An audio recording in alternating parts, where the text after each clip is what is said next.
Hello, I'm Rick Incorvia, author of the Traveler's Bestseller, and I want to take you inside the book. I want to introduce you to Mr. Peregrine. He is a middle-aged high school history teacher, maybe 5'9", skinny guy, starting to lose his hair,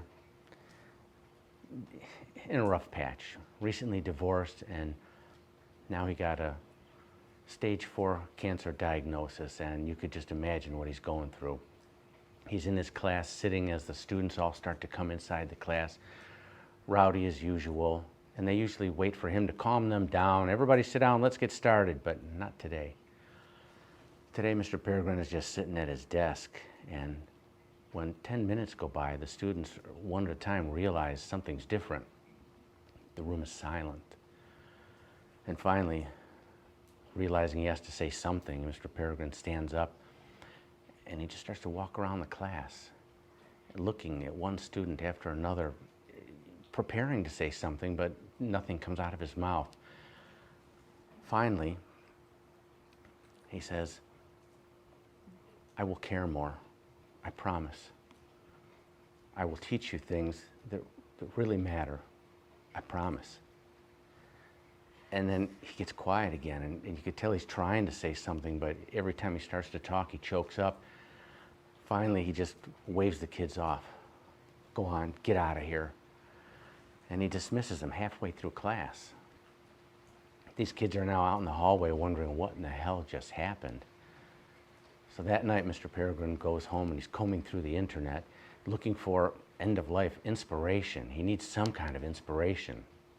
And that's when he stumbles across a website that touts time travel. Actually, it's simulated time travel, but they say it's as real as it gets.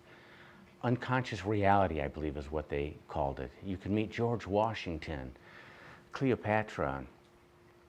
As he makes the calls and finds out what's going on, he realizes that these people are a little less than scrupulous, maybe not even legal, expensive, and probably not even trustworthy. What does he care? He's got 4 months to live, you know? So he meets these people at their place, and as they're putting an IV into him and getting ready to put him under, they've already taken his $8,000 for the simulation, a 6-hour simulation. He wonders, am I being put to sleep forever? And what do I care?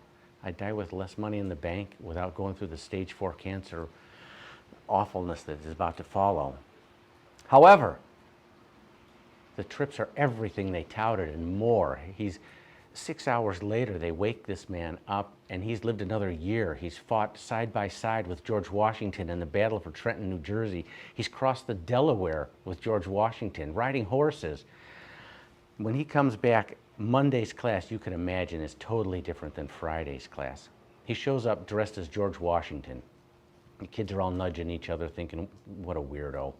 But as he's telling his story, reliving some of his adventures out in Trenton, New Jersey, as he fights, almost dies out there, you could drop a pin at the end of the class. It's silent. And then, moments before the bell rings, he goes to the back of the class and slams his hands down on one of the kids' desks. "Give me liberty or give me death!" And the bell rings, and one of the students yells, "Liberty!" And you could imagine the rest of the class erupts, the tension is broken, and now these kids are out in the hallway just wild and riled up, and the faculty wants to know. They call him George now for just dressing as George Washington. "What the hell did you do, George, to rile up the brats today?" And that's when they find out he has the stage 4 cancer, and they all rally behind him, and he continues to go back every Saturday, back in time, meeting Cleopatra, Mozart and his parents, and every Monday he returns back a new man, and he changes the lives of these students. The principal now has him presenting in front of the whole student body now, and he changes the lives of these students, the faculty.